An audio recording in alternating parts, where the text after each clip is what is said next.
طواف کرنا ہے اور 7 مرتبہ کرنا ہے. چونکہ کہتے ہیں نا کہ زمینیں 7 ہیں، آسمان 7 ہے، اور ایسے ہی اللہ کے گھر کے ارد گرد گھومتا ہے جیسے سورج پرتھوی کے ارد گرد گھومتا ہے،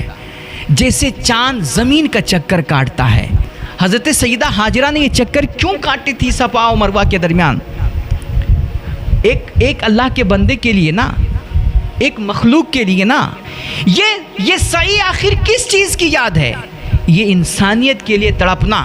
مانوتا کے لیے بھاگ دوڑ کرنا، اور اللہ کے بندوں کے بھوک پیاس مٹانے کے لیے، ان کی مدد کرنے کے لیے جو کوششیں کرنا ہے، اسی کا نام تو سعی ہے. میرے بھائی، ہم نے یہ بات کئی دفعہ آپ حضرات سے عرض کی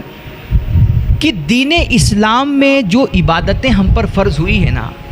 اور دین اسلام کے جو ارکان ہیں، خواہ وہ روزہ ہو، نماز ہو، حج ہو، زکوٰۃ ہو، یا کلمہ طیبہ کی گواہی ہو، شہادت ہو، یہ ساری جو چیزیں ہیں نا میرے بھائی، یہ کوئی رسم نہیں، کوئی رواج نہیں، اور کوئی ایک تہوار کے طور پر منانے والی چیز نہیں. میں نے کئی دفعہ یہ بات کہی ہے کہ اسلام منانے کی چیز نہیں ہے، بلکہ اسلام ماننے کی چیز ہے، دل و جان سے قبول کرنے اور رگ و پا میں بسانے کی چیز ہے. اور اسلام جو یہ آج پوری دنیا میں اتنا مقبول ہے، دنیا کا سب سے بڑا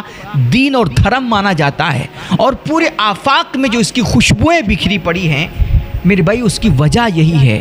کہ اسلام کے جتنے بھی ارکان ہیں، اسلام میں جو بھی عبادت ہم پر آپ پر فرض ہوئی ہے نا، وہ صرف ایک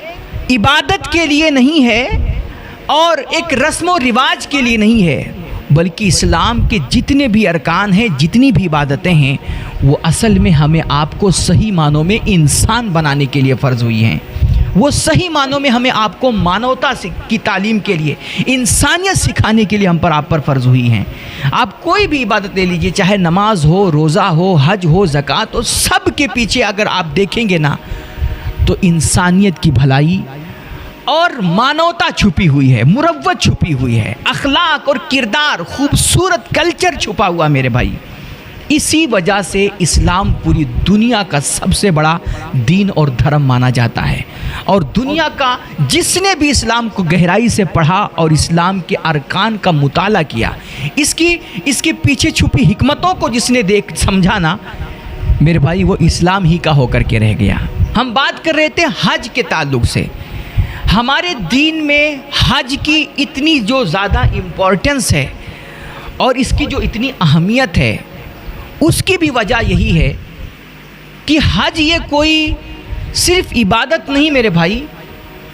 کہ ایک رسم و رواج نہیں ہے کہ بھئی آپ کے اوپر کچھ پیسے جمع کیجئے، لاکھوں لاکھ خرچ کر کے آپ ایک سفر کیجئے اور وہاں جا کر کے چکر کاٹیے، طواف کیجئے، یہاں وہاں میدانوں میں گھومیے، کنکر ماریے، قربانی کیجئے، سر چھلائیے اور پھر واپس چلائیے اور آپ کی عبادت ہو گئی. میرے بھائی، یہ جو سارا حج کا پروسیس ہے نا، اور یہ جو حج کے مناسک و ارکان ہیں، اگر آپ ان میں غور کریں گے نا تو آپ کو پتہ چلے گا کہ یہ حج جو ہم پر آپ پر اللہ رب العزت نے فرض کی ہے، اور یہ جو حج کے جتنے بھی ارکان ہیں، چاہے طواف ہو، چاہے رمی جمار ہو، یا پھر مینا و مزدلفہ کا قیام ہو، یا پھر سر چھلانا ہو، سعی کرنا ہو، یہ جتنے بھی مناسک حج ہیں جو اس کے ارکان ہیں نا، یہ اللہ رب العزت نے ان کے کرنے کا، ان کو ادا کرنے کا ہمیں آپ کو حکم اسی لیے دیا ہے تاکہ ہم صحیح معنوں میں انسان بن جائیں. حج کے اندر 2 چیزیں بہت اہم ہیں میرے بھائی. کوئی بھی انسان ہونا، اس کے کامیاب ہونے کے لیے، اس کے دونوں جہان میں سرخرو ہونے کے لیے ضروری ہے کہ اس کا اپنے رب کے ساتھ تعلق مضبوط ہو، اور اللہ کے جو بندے ہیں، اللہ کی جو مخلوق ہے، اس کی مخلوق کے ساتھ بھی انسان کا ویوہار اچھا ہو، اس کا تعلق اچھا ہو، اس کا برتاؤ اچھا ہو. حج کے اندر یہ دونوں چیزوں کی تعلیم بڑے اعلیٰ پیمانے پہ ہمیں دی جاتی ہے. حج ہمیں یہ سکھاتا کہ ایک انسان کا اس کے اپنے مالک کے ساتھ، اس کے اللہ کے ساتھ، اس کے رب کے ساتھ اس کا تعلق کیسا مضبوط ہونا چاہیے. اور اگر اس کے رب کے ساتھ اس کا تعلق مضبوط ہے تو پھر جو اللہ کے بندے ہیں، اللہ کی جو مخلوق ہے، اللہ کی مخلوق کے ساتھ ایک انسان کا ویوہار کیسا ہونا چاہیے. یہ دونوں تعلیم ہمیں حج کے اندر ملتی ہے. آپ دیکھیے، سب سے پہلے ایک انسان کا اس کے رب کے ساتھ تعلق کیسا ہونا چاہیے. اللہ سے اس کو کتنا لگاؤ، کتنی محبت اور کس درجہ اسے اپنے رب کے ساتھ عشق کا تعلق رکھنا چاہیے، وارفتگی کیسی ہونی چاہیے ایک انسان کے اندر اپنے رب کی ذات کو لے کر کے، یہ حج کے سفر سے ہمیں پتہ چلتا ہے۔ حج یاترا جو ہے نا میرے بھائی، یہ نام ہی ہے عشق و محبت اور وارفتگی کے سفر کا۔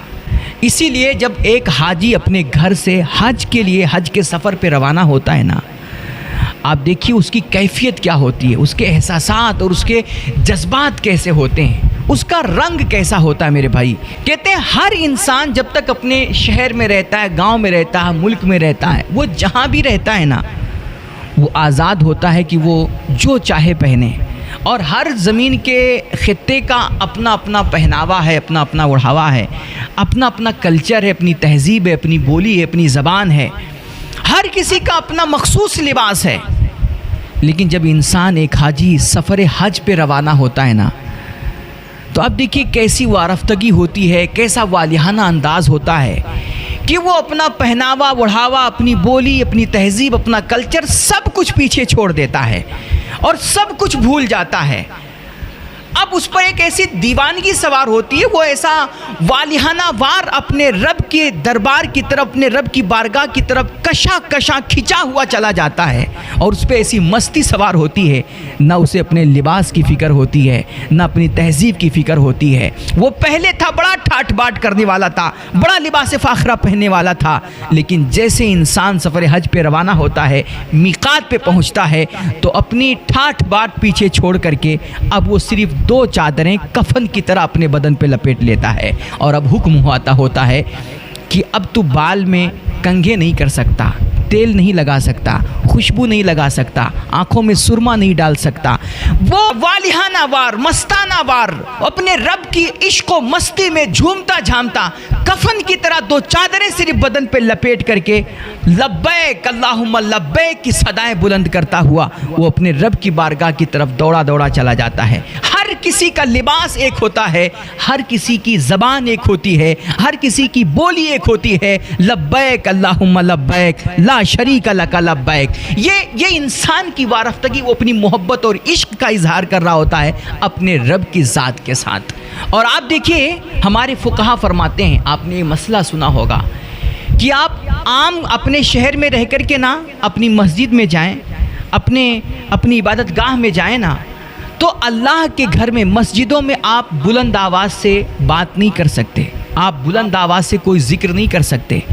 کہا جاتا ہے کہ مسجدوں کا ادب یہ ہے کہ آپ جب مسجد میں حاضر ہوں تو آہستہ بولیں، آہستہ آہستہ قدم رکھیں، اور دھیرے دھیرے کہ آپ کے قدموں کی دھمک بھی محسوس نہ ہو۔ یہ مسجد کا ادب ہے، یہ اللہ کے گھر کا ادب ہے۔ لیکن یہی انسان جب سفر حج پہ روانہ ہوتا ہے اور یہ اپنا ملک، شہر، وطن چھوڑ کر کے جب اللہ کے گھر جاتا ہے اور وہاں پر حدود حرم میں داخل ہوتا ہے، تو اب اس کے کیفیات اور اس کے جذبات کچھ مختلف ہو جاتے ہیں، اس کا انداز جداگانہ ہوتا ہے۔ گاؤں اور شہر کی، ملک کی مسجد میں تھا تو حکم تھا کہ آہستہ بولو،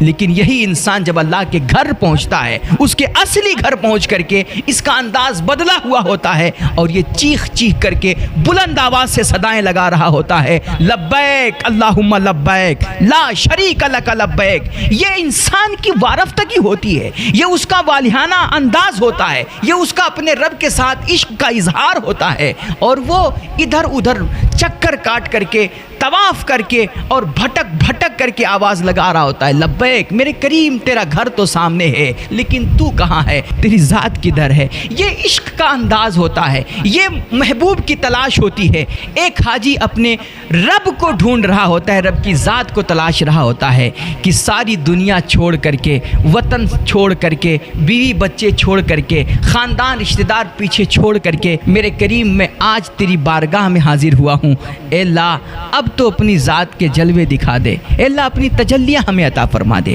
تو کدھر ہے، تو کدھر ہے، لبیک اللہم لبیک، اے میرے کریم میں تو تیری بارگاہ میں حاضر ہوں، تو کہاں ہے، تو اپنے جلوے دکھا۔ اس طرح ایک حاجی اپنے رب کی ذات کے ساتھ اپنی محبت اور اپنے لگاؤ اور اپنی والیانہ وارفتگی اور عشق کا اظہار کرتا ہے۔ اچھا یہاں ایک بات اور عرض کروں، یہ حاجی بیت اللہ شریف جا کر کے آخر بیت اللہ شریف کا 7 مرتبہ طواف کیوں کرتا ہے؟ یہ طواف اس کے اوپر ضروری ہے. جب تک طواف نہیں کرے گا حج اس کا کمپلیٹ نہیں ہوگا. طواف کرنا ہے اور 7 مرتبہ کرنا ہے. چونکہ کہتے ہیں نا کہ زمینیں 7 ہیں، آسمان 7 ہے، اور طواف ایک حاجی اللہ کے گھر پہنچ کر کے نا وہ 7 مرتبہ طواف کرتا ہے، اور ایسے ہی اللہ کے گھر کے ارد گرد گھومتا ہے جیسے سورج پرتھوی کے ارد گرد گھومتا ہے، جیسے چاند زمین کا چکر کاٹتا ہے، جیسے یہ کہکشاں اور یہ سیارے، یہ ستارے آسمان کا چکر کاٹتے ہیں، کائنات کا چکر کاٹتے ہیں، ایسے ایک حاجی اپنے رب کی بارگاہ میں پہنچ کر کے اس کے گھر کا چکر کاٹ رہا ہوتا ہے. وہ مستانہ وار گھوم رہا ہوتا ہے اور 7 مرتبہ گھومتا ہے. گویا وہ کہتا ہے کہ میرے مالک تیری زمینیں 7 ہیں، تیرے آسمان 7 ہے. یہ سورج، چاند، ستارے، سیارے جس طرح کائنات کے ارد گرد گھوم رہے ہیں، ایک حاجی ساری کائنات سے ہم آہنگ ہو کر کے وہ اپنے رب کے گھر کے ارد گرد پروانہ وار وہ چکر کاٹ رہا ہوتا ہے، گھوم رہا ہوتا ہے، اور اس سے وہ ایک میسج دے رہا ہوتا ہے کہ ساری کائنات کا مرکز و محور اللہ کا یہ در ہے، اللہ کی ذات ہے، اور ساری کائنات کا نظام چلانے والا خدا وحدہ لا شریک ہی ہے. اور ایک حاجی یہ اس طرح اللہ کے در پہ جا کر کے یہ چکر کاٹ کر کے، اور یہ اپنے اس انداز سے، اپنی ان اداؤں سے اور اپنے اس عمل سے گویا یہ بھی وہ کہہ رہا ہوتا ہے کہ میرے مالک میری پچھلی زندگی جیسی بھی گزری، لیکن آج تیری بارگاہ میں آ کر کے اور یہ چکر کاٹ کر کے تیرے در کے، تیرے گھر کے ارد گرد گھوم کر کے میں اپنے اس عمل سے یہ عہد کرتا ہوں گویا، اور تیری ذات کے ساتھ میں تجدید وفا کرتا ہوں کہ میرے مالک پچھلی زندگی جیسی بھی گزری، لیکن اب اس کے بعد جو میری زندگی شروع ہوگی وہ اب ہمیشہ تیرے احکامات کے ارد گرد ہی گھومے گی، تیرے ارشادات کے مطابق ہی یہ زندگی چلے گی. یہ تجدید وفا ہوتا ہے ایک حاجی کا اپنے رب کے ساتھ. وہ گویا عہد کرتا ہے کہ اب یہ جو زندگی ہے میرے رب کے حکموں کی پابند رہے گی، اب میں کبھی اللہ کی نافرمانی نہیں کروں گا. اور یہ جو کہتے ہیں نا کہ حاجی طواف کرنے سے پہلے جاتا ہے اور حجر اسود کو چومتا ہے، ہاتھ سے چومتا ہے، یا پھر اگر وہاں بھیڑ زیادہ ہے وہاں نہیں پہنچ سکتا تو کم سے کم استلام کرتا ہے، دور ہی سے اس کی طرف یہ ہاتھ کر کے وہ استلام کرتا ہے اور پھر طواف شروع کرتا ہے. یہ استلام کا مطلب ہی کہتے ہیں یہ ہے کہ گویا وہ ہاتھ دے کر کے نا حجر اسود پہ ہاتھ رکھ کر کے یا اس کی طرف رخ کر کے ہاتھ کا وہ یہ گویا اللہ کی بارگاہ میں اللہ کے دست قدرت میں ہاتھ دے رہا ہوتا ہے، اللہ کے ہاتھ میں وہ ہاتھ دے رہا ہوتا ہے، اور یہ بیعت کرتا ہے، یہ عہد کرتا ہے کہ میرے مالک میں پچھلی زندگیوں سے توبہ کرتا ہوں، اپنی پچھلی زندگی میں جو کچھ میں نے کیا، مجھ سے جو پاپ ہوئے، جو خطائیں ہوئیں، جو تیری نافرمانیاں ہیں، میں اس سے توبہ کر کے اب میں تیری بارگاہ میں یہ عہد کرتا ہوں اور تجدید وفا کرتا ہوں کہ اب میری زندگی ہمیشہ تیرے حکموں اور تیرے ارشادات کے مطابق گزرے گی. یہ ایک حاجی گویا عملی طور پر تجدید بیعت اور تجدید وفا کرتا ہے. اچھا ایک بات، اچھا یہ تو تعلق ہوا ایک حاجی کا اپنے رب کی ذات کے ساتھ کہ یہاں حج میں پہنچ کر کے حاجی کا اپنے رب کی ذات کے ساتھ عشق اور لگاؤ اور اس سے محبت اور وارفتگی کا ایک انوکھا انداز ہوتا ہے، اور اس سے ہمیں سبق ملتا ہے کہ ایک انسان کو اپنے رب کے ساتھ یوں ہی ہمیشہ تعلق بنا کے رکھنا چاہیے، تبھی وہ انسان دنیا و آخرت کی سرخروئی سمیٹ پائے گا. اور دوسری چیز ہے حج میں نا بڑا اہم رکن ہے حج کا سعی کرنا، صفا و مروہ کے درمیان 7 مرتبہ سعی کرنا، 7 مرتبہ دوڑ لگانا. میرے بھائی آپ دیکھیے ذرا یار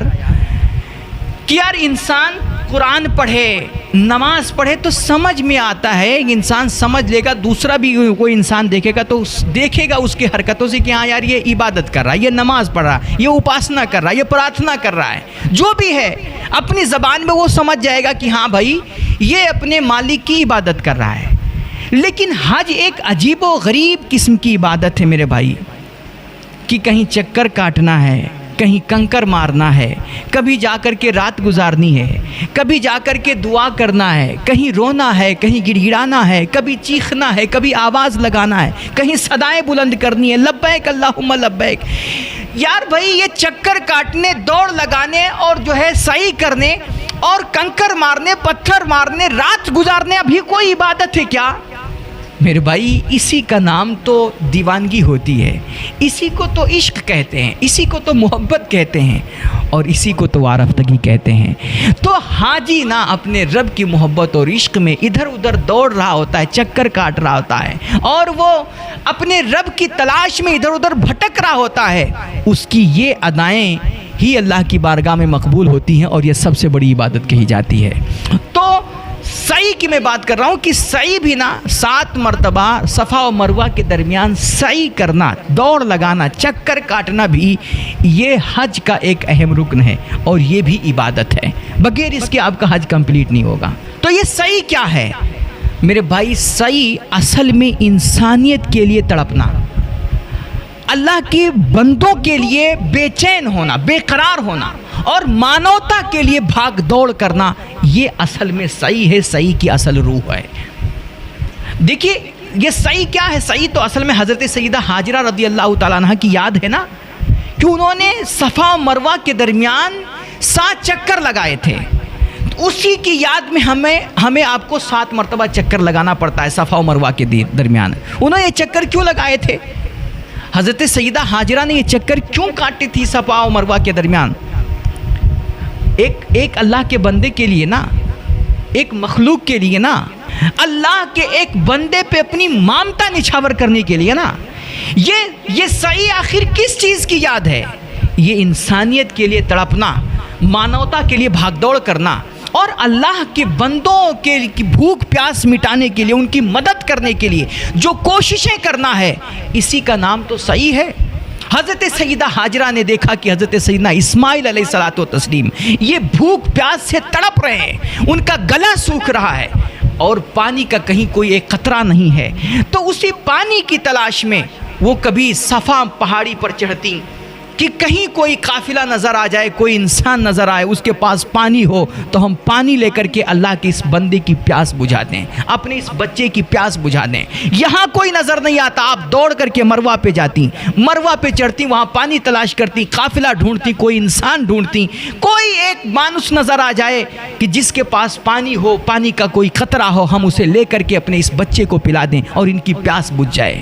اس کے لیے کبھی صفا پہ مروہ پہ، مروہ سے صفا پہ، صفا سے مروہ پہ انہوں نے 7 چکر کاٹے تھے، اللہ کے ایک بندے پہ رحم کرنے کے لیے۔ اللہ کو ان کی یہ ادا اتنی پسند آئی کہ قیامت تک کے حج پہ جانے والے لوگوں پر اللہ نے یہ چیز واجب کر دی کہ جب تک تم صفا و مروہ کے درمیان سعی نہیں کرو گے، تم دوڑ نہیں لگاؤ گے، تم چکر نہیں کاٹو گے، جب تک ہم تمہارا حج قبول نہیں کریں گے، کیونکہ یہاں سے انسانیت کا سبق ملتا ہے، میرے بندوں پہ رحم اور شفقت کا درس ملتا ہے، میرے بندوں کے لیے تڑپنا اور انسانیت کے لیے بے چین ہونا اور مانوتا کے لیے بھاگ دوڑ کرنا، یہ دین اسلام کی اہم تعلیم ہے۔ جب تک تم اس پہ عمل نہیں کرو گے، آ کر کے یہاں اس کی مشق نہیں کرو گے، ریہرسل نہیں کرو گے، جب تک ہم تمہارا حج قبول نہیں کریں گے۔ تو حج کے دیگر ارکان اور مناسک جو ہیں،